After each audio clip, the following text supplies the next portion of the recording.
players who have chosen to go to LIV and to play there. I disagree with it. Some players will never ever get a chance to play in a major championship, never get a chance to experience this right here.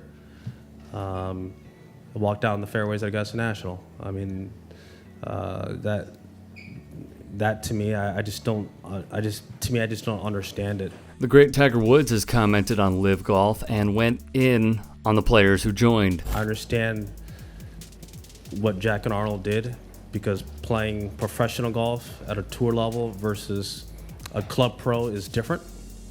And I understand that transition and that move and the recognition that a touring pro versus a club pro is.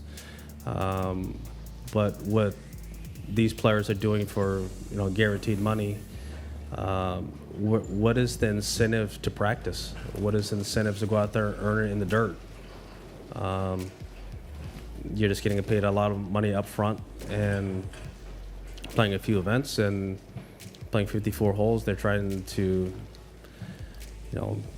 playing blaring music and have all these atmospheres that are different. I just don't see how, 54 holes, I can understand 54 holes is almost like a mandate when you get to the senior tours. The guys are a little bit older and a little more banged up. This is, in short, important. After all, Tiger Woods, even at his age of 46, is the most recognizable golfer on the planet. And if unaware, Woods reportedly turned down an offer close to $1 billion from LIV to remain with the PGA Tour. Then he went in some more. I just don't see how that move is positive in the long term for a lot of these players, and especially if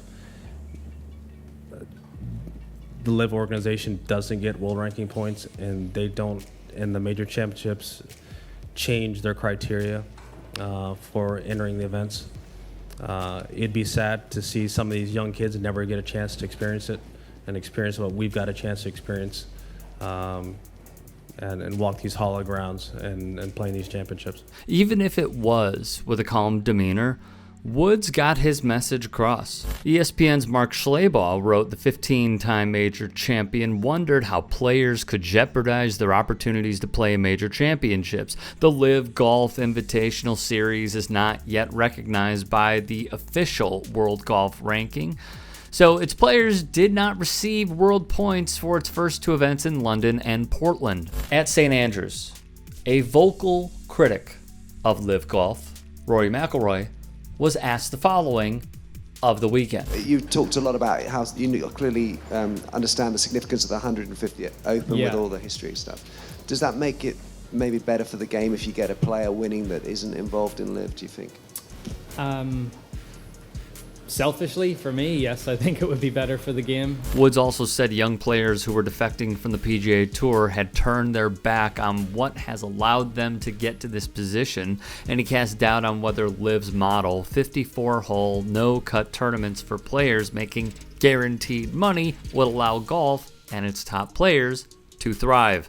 Greg Norman, LIV Golf's CEO, who has become a lightning rod of controversy after his comments about the Kingdom of Saudi Arabia committing, in his words, a mistake in the dismembering of Washington Post journalist Jamal Khashoggi, including him then immediately backing off of discussing it further and pivoting to the defense of, I'm here for golf and you should be too, even if the backers of the circuit have a treacherous human rights record, including the execution of 81 people on a single day and using American golfers as props to win over conservatives in their crusade of sports washing their reputation. When asked of those 81, Norman replied, quite honestly, I look forward, I don't look back, I don't look into the politics of things. Recently, Norman, who won the Open at Turnberry and Royal St. George's, would have been eligible for the 4-hole Celebration of Champions exhibition that takes place only at St. Andrews, along with the Champions' dinner.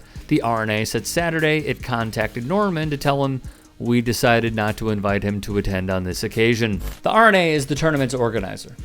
Norman called the move petty, and here is what then proceeded that comment. It's the 150th Open Championship, and that's what we need to focus on. And I think the focus would have been taken away a little bit if he had been here. So, yeah, I mean, I supported that decision, and I think right now, because of everything that's happening in the golf world, I think it was the right decision to be made. Woods also did not hold back on the divisive ex-player from Australia. I believe it's the right thing, Woods said of Norman not being invited. The RNA obviously have their opinions and their rulings and their decision. Greg has done some good things that I don't think is in the best interests of our game. And we're coming back to probably the most historic and traditional place in our sport. I know Greg tried to do this back in the early 90s, Woods said of Norman's quest to challenge golf's long-established order. It didn't work then, and he's trying to make it work now. I still don't see how that's in the best interests of the game. As many have alluded to, and let's make this clear, it is the guaranteed money for signing the dotted line, and it's the appearance fees that make this attractive. The bigger question is, at what moral cost? And for many, it's none.